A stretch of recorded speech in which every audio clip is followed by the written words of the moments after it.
Oprah, why you've been so tight-lipped about your ties to Diddy? What happened? Queen of Clarity? Cat got your compassion? Or did the payout do the trick?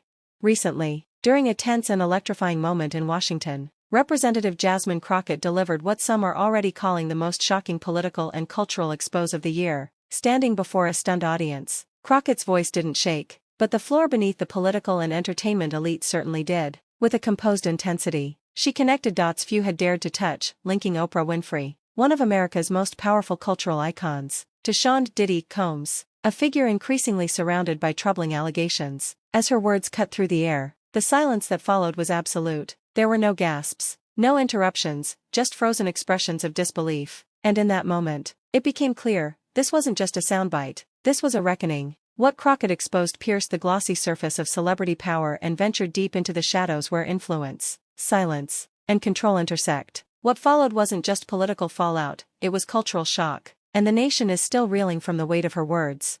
Jasmine Crockett has never been one to pull punches, but this time, the gloves weren't just off, they were never on to begin with. It started during what was supposed to be a standard congressional conversation about cultural influence, ethics, and political money, but Crockett veered into territory that instantly made the room tense. She began by speaking broadly about how influence and power can sometimes cloak the darkest alliances, how figures in the entertainment industry are often elevated beyond reproach, protected by layers of admiration and media reverence. And then, she named names: Oprah Winfrey, Diddy. The air was immediately sucked from the room. Crockett laid out a narrative not of conspiracy, but of connection, a documented series of interactions, events, financial crossovers, and cultural leverage between Oprah and Diddy that, when pieced together, painted a portrait not of innocent collaboration, but of mutual protection and shared silence. She referenced public appearances and philanthropic partnerships that many had seen before but never truly questioned. She pointed to strategic interviews, carefully timed endorsements, and financial backings that conveniently aligned just as Diddy's name began surfacing in disturbing civil complaints and federal investigations. Crockett's words weren't wild speculation, they were methodical, informed, and anchored by a presentation of timelines, account links, donation data, and private partnerships cloaked in non-profit language. Her evidence was carefully woven, some of it sourced through public filings, some through whistleblower tips, and some, as she hinted, still under wraps but already corroborated. The moment that truly froze the room was when Crockett produced documents, some redacted, some not, revealing that a number of shell companies tied to Oprah's nonprofit network had made sizable and repeated contributions to media funds and legal defense accounts connected to Diddy's inner circle. The paper trail, as Crockett suggested, was thin on the surface but unmistakable underneath. The connections were never direct, but always well-timed. Crockett made it clear, this wasn't a smoking gun, but a growing cloud of smoke no longer possible to ignore. She even referenced international banking transfers, discreetly routed through third-party NGOs, that linked back to entertainment legal defense firms, many of which had quietly taken on Diddy's recent lawsuits without much public notice. Crockett's tone wasn't theatrical, it was prosecutorial. As she spoke, the silence in the chamber grew heavier. Members of Congress who normally dismissed celebrity gossip looked down at their papers, some glancing uneasily at one another. Crockett reminded them, and the nation, that cultural icons with immense power are not above accountability. Her tone was not accusatory for the sake of theatrics, it was surgical, methodical, and backed by evidence that suggested this was not a last-minute attention grab, but the result of months of quiet investigation and data gathering. The sense in the room shifted from disbelief to discomfort. Crockett wasn't lobbing accusations, she was dismantling reputations through the quiet power of facts. What made this revelation all the more startling was Crockett's clear knowledge of the risks involved. Oprah is not just any media mogul, she's arguably the most respected, revered figure in the American consciousness. Her brand is built on trust, empathy, and empowerment. But Crockett was not interested in optics, she was interested in truth. We cannot let admiration be a shield against scrutiny, she said, not when justice, transparency, and accountability hang in the balance. Those words weren't just directed at Oprah, they were a challenge to every person and institution that had protected celebrity image over public truth. It wasn't just about the money. Crockett highlighted how Oprah had used her influence in multiple media spaces to subtly soften the narrative around Diddy, particularly in the wake of growing public concern. Interviews aired that seemed to omit crucial context. PR pieces framed Diddy as misunderstood or unfairly targeted. At first, these might have seemed like coincidences, but under Crockett's sharp scrutiny, the dots began to form lines that led straight to a protective partnership hidden in plain sight. Crockett named dates, networks, producers, and corporate sponsors. She pointed to seemingly innocent interviews between Oprah and other media giants where vague moral platitudes were used to skirt the reality of abuse allegations. She questioned why Diddy had not been pressed harder on certain issues and why his defenders were being quietly propped up by major platforms.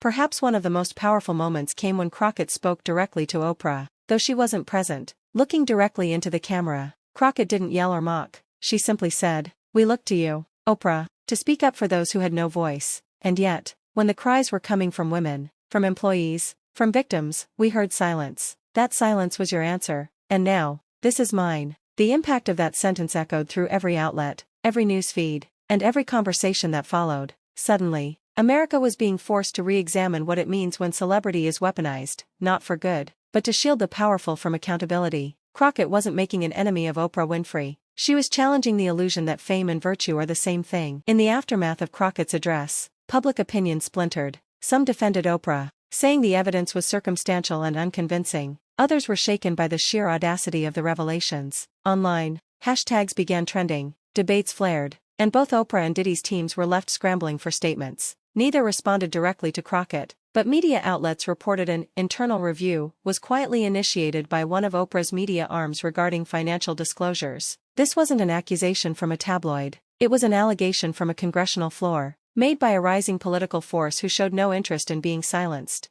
What made Crockett's exposure even more chilling was her insistence that this was only the beginning. She hinted at more names, more connections, and more uncomfortable truths that would come out if the public remained willing to face them. "This isn't about cancel culture," she said. "It's about culture being honest with itself. We have to decide what kind of accountability we truly believe in. Because the truth doesn't change just because it's inconvenient." That framing made it clear, Crockett wasn't out to destroy careers. She was out to dismantle a culture of unchecked protection around celebrity figures.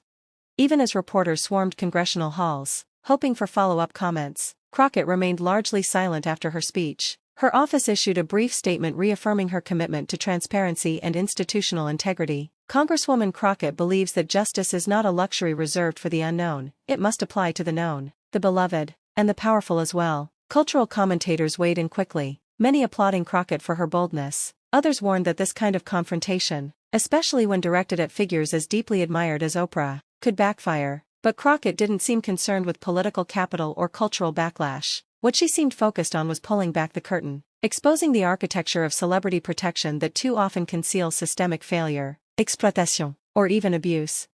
In a separate interview days later, when asked if she regretted naming Oprah directly, Crockett answered, "Regret belongs to those who stayed silent." That sentence alone became a rallying cry for transparency advocates and accountability watchdogs, igniting conversations about whether fame should ever be a shield from inquiry. Critics tried to dismiss Crockett's statement as sensationalism, but legal experts noted that much of what she said was rooted in factual financial transactions and documented timelines. This wasn't a conspiracy, it was an investigation in real time, done by someone willing to risk her political safety for the truth. And that's why the room went silent. That's why America froze. Because when someone stands up and speaks with that kind of clarity, backed with undeniable links and a refusal to be intimidated by names or reputations, it changes the energy of the moment. It forces people to pay attention. Even within Oprah's inner circles, whispers began to grow. Former staffers who had once brushed off Diddy's controversies started to revisit their own memories. Some hinted at the possibility that while Oprah may not have done anything illegal, she had actively chosen to be a silent partner in a system that protected someone accused of harm, all in the name of mutual power and image control. Diddy's camp, for its part, has remained largely defensive, issuing vague denials and shifting blame. But Crockett's spotlight is not fading. If anything, it's getting brighter, and those in the shadows are growing increasingly uncomfortable. What Jasmine Crockett did wasn't just name names. She reminded America that no matter how high someone climbs, they are not above the truth. And if there is one thing Crockett has proven, it's that she is not afraid to speak that truth, no matter how silent the room becomes after. The cultural consequences of her revelations are only beginning to unfold. Newsrooms are now scrambling to find where else these kinds of backdoor alliances might exist. Audiences are beginning to question the programming they once took for granted. Influential leaders are quietly reconsidering who they invite into their philanthropic and political circles. Crockett did more than just tell a story, she shifted the national lens. The idea that celebrity figures can quietly manipulate narratives behind the scenes, shaping what the public sees and hears while insulating themselves from fallout, is now out in the open. If you found this story as jaw-dropping and important as we did, make sure to like this video, share it with others who need to hear the truth. And subscribe to our channel so you never miss a moment where real power meets real accountability.